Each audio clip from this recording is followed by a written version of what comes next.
హిందూ ప్రజల తాలూకా జీవన విధానం కనుక మనం చూసుకున్నట్లయితే వీళ్ళు ప్రధానంగా నగర నాగరికతకు సంబంధించినటువంటి ప్రజలన్నమాట. జీవన విధానం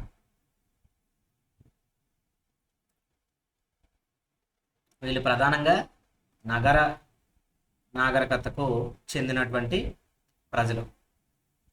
అలాగే వీళ్ళ తాలూకా కుటుంబ వ్యవస్థ ఎట్లా ఉండేదంటే మాతృస్వామిక కుటుంబ వ్యవస్థ. అంటే కుటుంబంలో తల్లికి అత్యంత ప్రాధాన్యత ఉండేది. మాతృస్వామిక కుటుంబ వ్యవస్థ.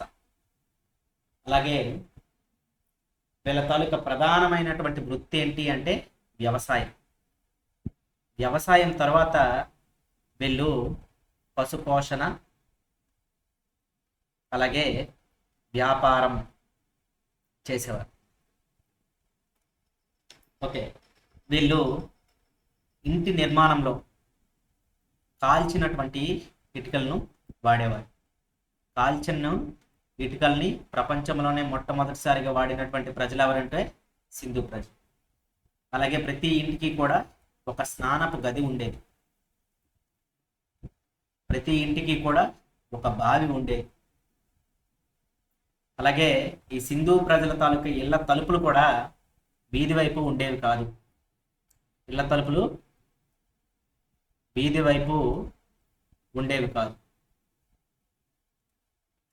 వీధి వైపు ఉండేవి కాదు.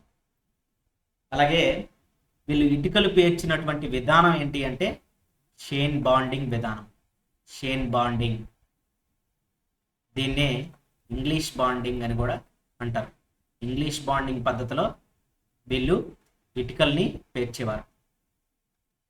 ఇళ్ల నిర్మాణంలో కూడా వీళ్ళు అనుసరించినటువంటి పద్ధతి ఏంటి అంటే గ్రిడ్ విధానం. గ్రిడ్ విధానం అంటే ఒక 6-7 ఇల్లు ఒక గోడని అనుసరించి ఇంకొక గోడ కట్టుకోవడం, అలా కట్టేటటువంటి విధానం ఏంటంటే గ్రిడ్ విధానం అన్నమాట. అంటే ఒక క్రమ పద్ధతిలో ఇళ్ళని కట్టుకునేవారు. క్రమ పద్ధతిలో ఇళ్ళ నిర్మాణం చేస్తే దాన్ని ఏమంటామంటే గ్రిడ్ పద్ధతి అంటాం. ఓకేనా. నెక్స్ట్, వీళ్ళు వస్తు మార్పిడి విధానాన్ని అనుసరించేవారు. అంటే నా దగ్గర నేను ఒక వరి పంటను వేసి ధాన్యాన్ని పండించాను అనుకోండి. మీరు టమాటాలను వేశారు. మీకు కావాల్సింది వరి, నాకు కావాల్సింది టమాటా. సో నా దగ్గర ఉన్నటువంటి ధాన్యాన్ని మీకు ఇచ్చి మీ దగ్గర ఉన్నటువంటి టమాటాలని నేను తీసుకుంటా. ఆ పద్ధతిని ఏమంటామంటే వస్తు మార్పిడి పద్ధతి అంటాం. దీనినే బార్టర్ సిస్టమ్ అని కూడా అంటారు.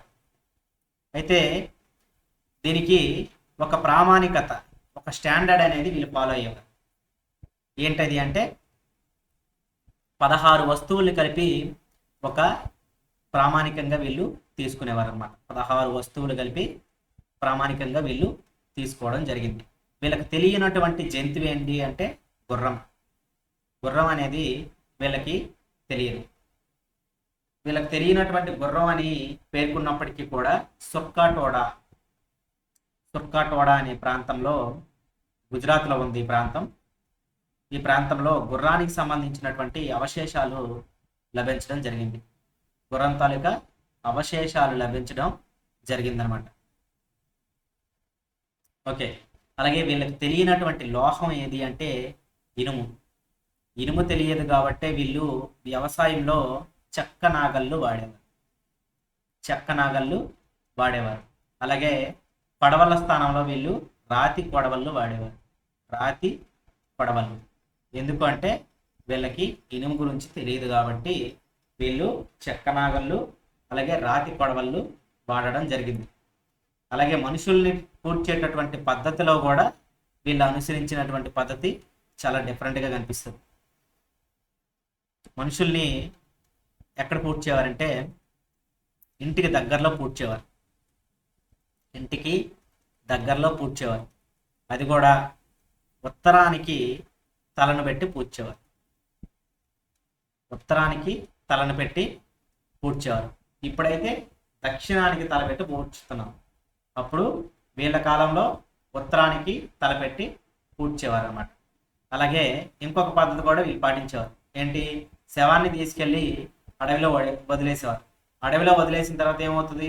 అక్కడ ఉన్నటువంటి జంతువులన్నీ కూడా పీక్కొని తినేస్తాయి. పీక్కొని తినేసిన తర్వాత ఆ ఎముకలు తెచ్చి నదిలో కలిపేవారు, సింధు నదిలో కలిపేవారు. అలాగే ఈ శవాన్ని ఇంటికి దగ్గరలో కాకుండా పూడ్చాలి అంటే ఎక్కడ పూడ్చేవారంటే నదీ పరివాహక ప్రాంతాల్లో పూడ్చేవారు. నదీ పరివాహక ప్రాంతాల్లో శవాలను పూడ్చేవారు అనమాట. ఓకేనా? అలాగే వీళ్ళ తాలూకా వ్యవసాయ పద్ధతి కనుక మనం చూసుకున్నట్లయితే, వ్యవసాయం ఏ విధంగా వ్యవసాయం ఉండేది సింధు ప్రజల కాలంలో అనేది కనుక మనం ఒకసారి కనుక చూసుకున్నట్టయితే, సింధు ప్రజల తాలూకా ప్రధానమైనటువంటి పంట ఏంటి అంటే గోధుమ, బార్లీ.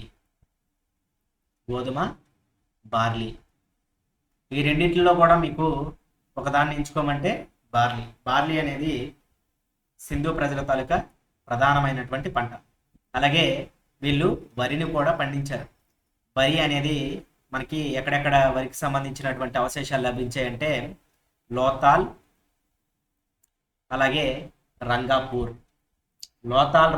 ప్రాంతాల్లో మనకి వరికి సంబంధించినటువంటి అవశేషాలు లభించడం జరిగింది. ఓకేనా? నెక్స్ట్ వీళ్ళు గోధుమ, బార్లీతో పాటు ఖర్జూరం, ఆవాలు, అలాగే నువ్వులు వీటిని కూడా పండించడం జరిగింది. ఖర్జూరం, ఆవాలు,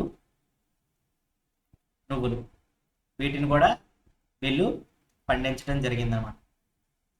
అలాగే వీళ్ళు ప్రపంచంలోనే మొట్టమొదటిసారిగా ప్రత్తిని పండించారు. ప్రపంచంలోనే మొట్టమొదటిసారిగా వాణిజ్య పంట అయినటువంటి ప్రత్తిని పండించినటువంటి ప్రజలు ఎవరు అంటే సింధు ప్రజలు మొట్టమొదటిసారిగా పత్తిని పండించారు. ఈ పత్తిని వీళ్ళు ఏమని పిలిచేవారంటే సిండాన్ లేదా సింధాన్ లేదా సింధేన్ అని పిలిచేవారు. ఇలా 3 రకాలుగా నేను ఎందుకు రాశానంటే ఒక్కో బుక్లో ఒక్కోలా ఉంది, అందువల్ల 3 కూడా మీరు తెలుసుకోవాలి రాశాను. ఓకేనా? రైట్. అలాగే వీళ్ళు చెక్క పేటికలో శవాల్ని పూడ్చేవారు అనమాట. నెక్స్ట్ స్వదేశీ వర్తకానికైతే వీళ్ళు ఏం ఉపయోగించేవారంటే ఎక్క అనేటటువంటి ఎడ్ల బళ్ళను ఉపయోగించేవారు. అంటే ఎడ్ల బళ్ళని ఏమని పిలిచేవారు? ఎక్కాలు అని పిలిచేవారు. ఎడ్ల బళ్ళు. వీళ్ళు దేనికి వాడేవారు ఎడ్ల బళ్ళని? స్వదేశీ వర్తకానికి.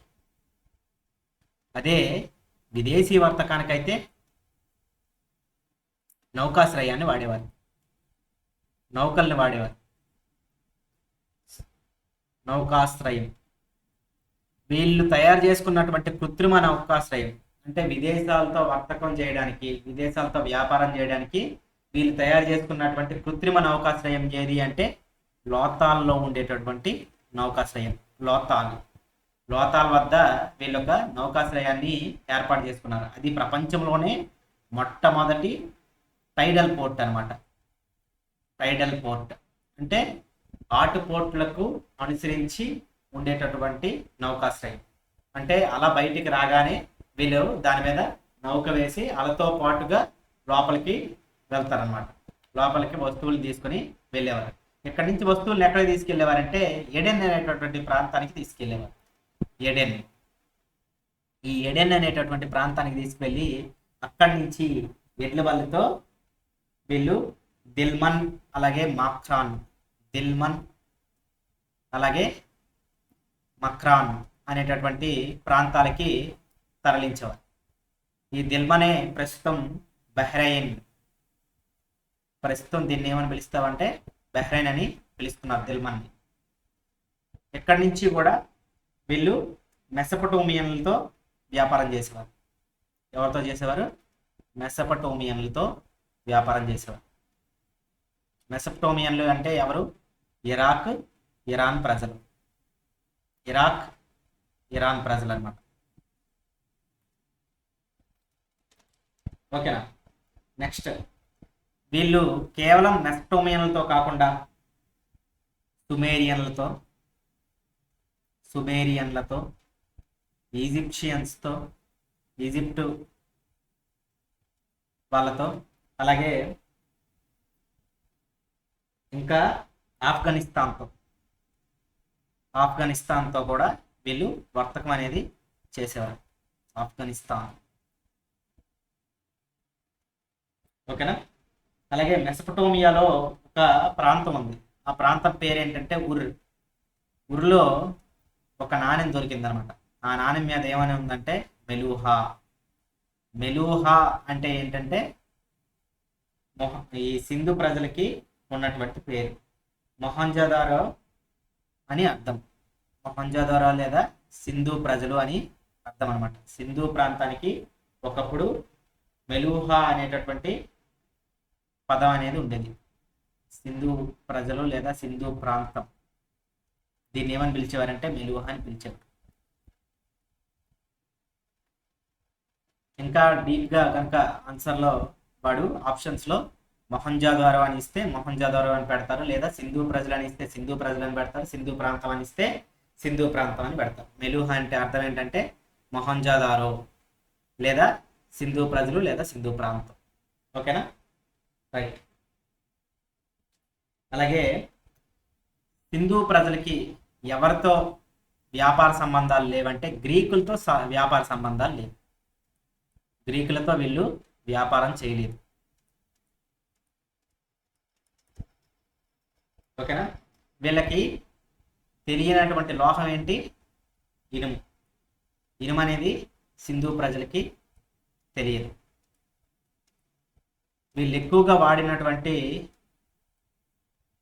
లోహం ఏది అంటే కంచు. దీన్ని కాంస్యం అంటారు. వీళ్ళ తాలూకా ఇంట్లో ఉన్నటువంటి వస్తువులు కూడా కాంస్యంతో తయారయ్యేవి. అందుకే దీన్ని కాంస్య నాగరికత అని కూడా అంటాం. కాంస్య నాగరికత అని కూడా అంటాం. కంచు ఏ విధంగా తయారవుతుంది? రాగి అలాగే తగరం, ఈ రెండు కలిపితే వచ్చేదే కంచు. ఓకేనా. రాగి తగరాన్ని అంటే కాపర్ని టిన్ని కలిపితే వచ్చేదే బ్రాంజ్. కాబట్టి దీన్ని ఏమన్నామంటే బ్రాంజేజ్ అని అన్నాం. అలాగే వీళ్ళు ఎక్కువగా ప్రపంచంలోనే అత్యధికంగా వెండిని వాడినటువంటి ప్రజలు అనమాట. వెండిని ఎక్కువగా వాడినటువంటి ప్రజలు ఎవరు? సింధు ప్రజలు. ప్రపంచంలోనే వీళ్ళంతా వెండిని ఎవరు కూడా వాడలేదు. అలాగే వీళ్ళు బంగారాన్ని ఆఫ్ఘనిస్తాన్ నుంచి అలాగే దక్షిణ భారతదేశం నుంచి కూడా దిగుమతి చేసుకునేవారు. దక్షిణ భారతదేశం నుంచి ఆఫ్ఘనిస్తాన్ నుంచి దిగుమతి చేసుకునేవారు. దేన్ని? బంగారాన్ని. ఆఫ్ఘనిస్తాన్ నుంచి దక్షిణ భారతదేశం నుంచి. అలాగే వీళ్ళు వెండిని కూడా ఆఫ్ఘనిస్తాన్ నుంచి దిగుమతి చేసుకునేవారు. అలాగే లాపిస్ లజౌలిని ఎక్కడి నుంచి దిగుమతి చేసుకునేవారు అంటే, లాపిస్ లజౌలి అంటే ఒక టైప్ ఆఫ్ రాల్ అనమాట. లాపిస్ లజౌలి వీటిని బదాక్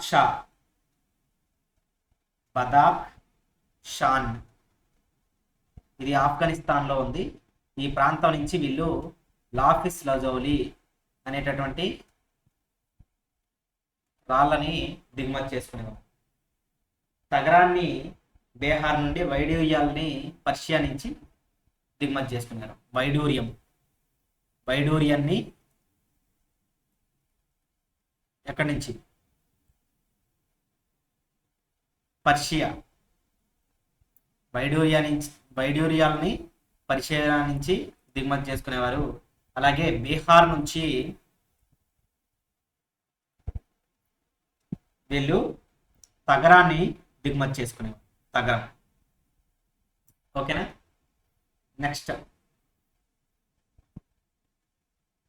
వీళ్ళ లిపి మనం ఏం చెప్పుకున్నాం? బౌస్ట్రోఫెడాన్ అని చెప్పుకున్నాం. సింధు ప్రజల తాలూకా లిపి బౌస్ట్రోఫెడాన్ అని చెప్పడం జరిగింది. బౌస్ట్రోపెడాన్ అంటే సర్పలేఖన సర్పలేఖన లిపి అని చెప్పడం జరిగింది. సర్పలేఖన లిపి అని ఎందుకన్నాం? వీళ్ళు కుడి నుంచి ఎడమకి, అలాగే ఎడమ నుంచి కుడికి, ఆ తర్వాత ఆ నెక్స్ట్ లైన్ మళ్ళీ కుడి నుంచి ఎడమకి, మళ్ళీ నెక్స్ట్ లైన్ ఎడమ నుంచి కుడికి రాస్తారు. ఇదంతా కూడా ఒక పాము షేప్లో ఉంది కాబట్టి దీన్ని సర్పలేఖన లిపి అని చెప్పడం జరిగింది. వీళ్ళ తాలూకా స్క్రిప్ట్ కూడా బొమ్మల్లాగా ఉంటుంది కాబట్టి చిత్రలేఖన లిపి అని చెప్పడం జరిగింది. అయితే ఈ లిపిని కంప్యూటరీకరించడం జరిగింది అనమాట. కంప్యూటరీకరించిన వారు ఎవరు అంటే, సింధు ప్రజల తాలూకా లిపిని కంప్యూటరీకరించినటువంటి వ్యక్తి ఎవరు అంటే నోరాజోవ్.